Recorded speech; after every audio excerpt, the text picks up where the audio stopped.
The other one I want to look at quickly, you're probably all familiar, of course, with the McKinsey report that came out last year. Again, another huge trawl of what makes a difference.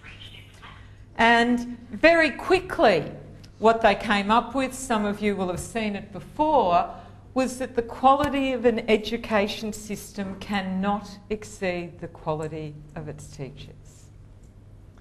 That what makes the difference, it doesn't matter what country we're in, what system we're in, is the quality of the teachers. The only way to improve outcomes is to improve instruction. If we don't improve instruction and focus on that, we won't improve outcomes. There's lots of other peripheral stuff we can do, but fundamentally, if we want to make a difference as leaders, it is about what is happening in every teacher's classroom and the quality of the instruction. And lastly, that if you want to be a high-performing system or school or classroom, that does require every child to succeed. And what does that mean?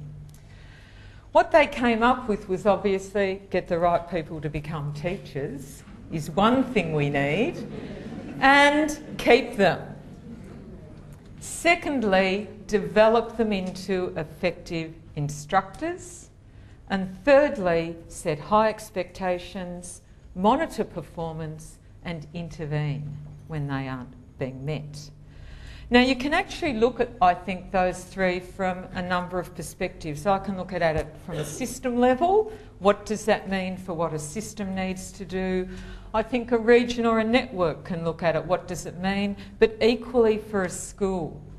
And I guess for me, looking at your role in schools and networks, it's how do we keep teachers?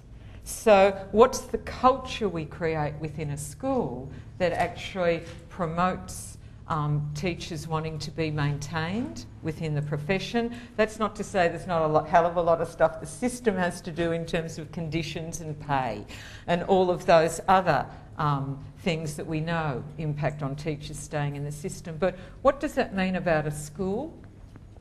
What does it mean for a school to develop them into effective instructors? What does that mean for my job as a leader of teaching and learning? What is effective instruction is the big question.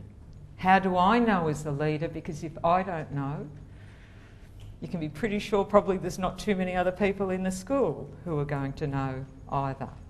And how do I then at a school level set high expectations, monitor the performance, and then intervene when expectations are not being met? And for me, again, that could be at the teacher level or the student level. It sort of plays out at multiple levels.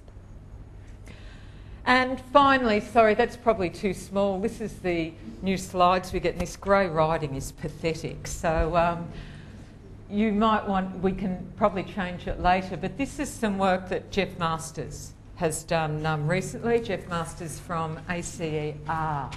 And again, as if you can't see it, his recent review again concluded the same. The most effective way to increase achievement, he was looking at literacy, numeracy and science, is to increase the effectiveness of classroom teaching practices.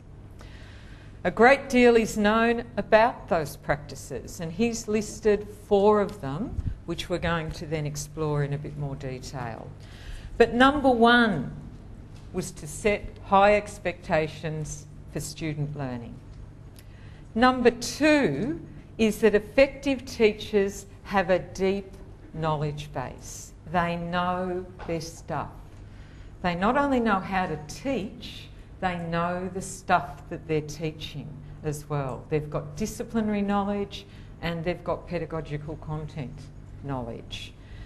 So they deep knowledge of the subjects they teach and how students learn, and that's what I'm going to focus on for a lot of this presentation. They target teaching to individuals' levels of readiness and need. Absolutely critical. I have to know what the developmental continuum of learning looks like in the area that I'm teaching, and I have to be precise in my instruction. And lastly, I have to continually monitor that student learning and provide feedback to guide the learning. So again, not too many things to remember, but critical.